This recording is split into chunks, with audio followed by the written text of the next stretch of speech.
Okay, so we are going to over there. No, no, no, no, no. Just sit, please. Right, so we're gonna do go up here. We're gonna do the same. Okay, we're gonna do the same thing. We're gonna reach our shoulders up and back down. So this is quite nice to do in our lying down position because we've got our shoulder as a little bit of feedback, or sorry, the floor is a little bit of feedback. So you reach your shoulders away from the ceiling, reaching those fingertips right up nice and tall, and then pull the shoulders back again nice and wide. Okay? So once those shoulders are pulled back to the mat, you're going to turn your palms to face forward and you're going to reach your arms backwards. And I want you to really reach those fingers. Now be careful as you take the arms back, your ribs will want to, or your spine and your ribs will want to arch up. So don't let that happen. You want a nice heavy rib cage on the floor. We're going to take the arms down, sorry Ralphie, and reaching them behind. Take the arms up above your shoulders and we're going to drop the elbows down. So this was the same exercise we did again when we were standing. Quite useful just to keep that collarbone nice and wide. And we'll do a couple more here. Use your breath. Good, lovely. Take the elbows to the floor and you're going to rotate those arms back again from the shoulders.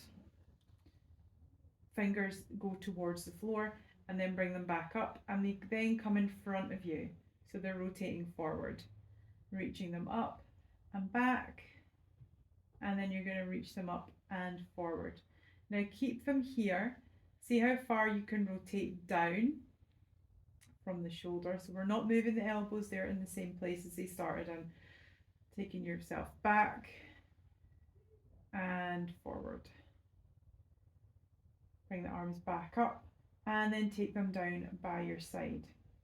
We're going to have the, excuse me pal, we're going to have the arms slightly wider in a nice V shape. Thanks Ralph. And give your shoulders a wee shiggle so that they are nice and wide on the floor.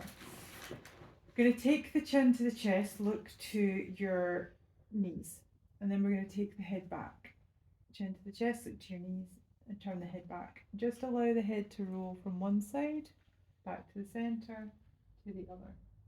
And even just this in itself is a really nice release for the neck.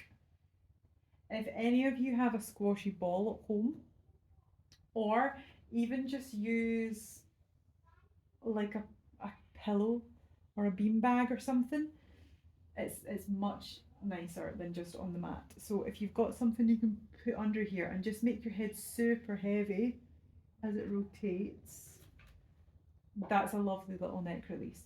And then we're going to go into little circles as well. So you're going to draw a little spiral shape from the nose, tiny to start with, and you're spiraling it out, getting bigger and bigger, and then reversing, getting smaller and smaller. And you spend as much time on this as you want. Okay, this is a really nice position for you to be in. Just let those shoulders be nice and wide here. I'm going to take the legs long. Let them have a little stretch. Because I can imagine if you've been sitting with the little one, your legs are always in a hip flex position. So let them be long for a wee moment and just let your body settle on the mat. We're going to do some breathing here as well. So hands on the rib cage. I'm going to take a big deep breath in. And as you exhale, you're going to pull that belly button in again. And in. And exhale. And in. And exhale. And in.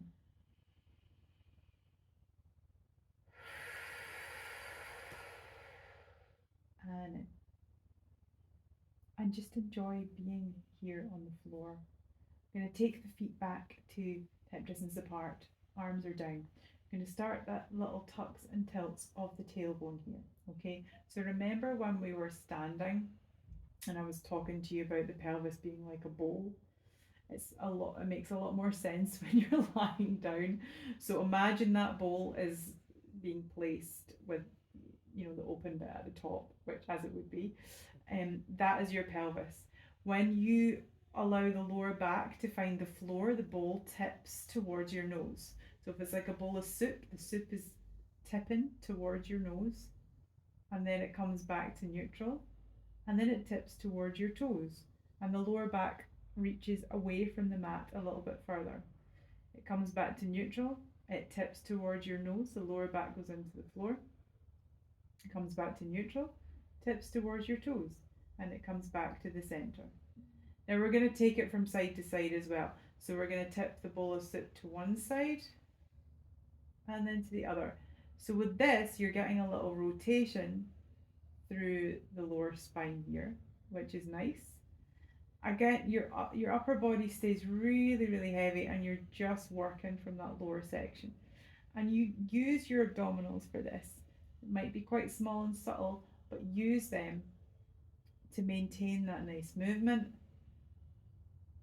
And it'll just be a little release. Then we're going to go into circles. So now your bowl of soup, we're going to try and lap the soup right around the edge of the bowl. So it's going to tip towards your nose and then it's going to roll from one side down towards your toes to the other side and then back up towards your nose again. And then we're going to reverse the circles. So tipping it to the other side, rolling it towards your toes, tipping it to the other side, rolling it towards your nose, and then bring the bowl back into the center, nice and steady there. Arms back down by your side, and just enjoy being here.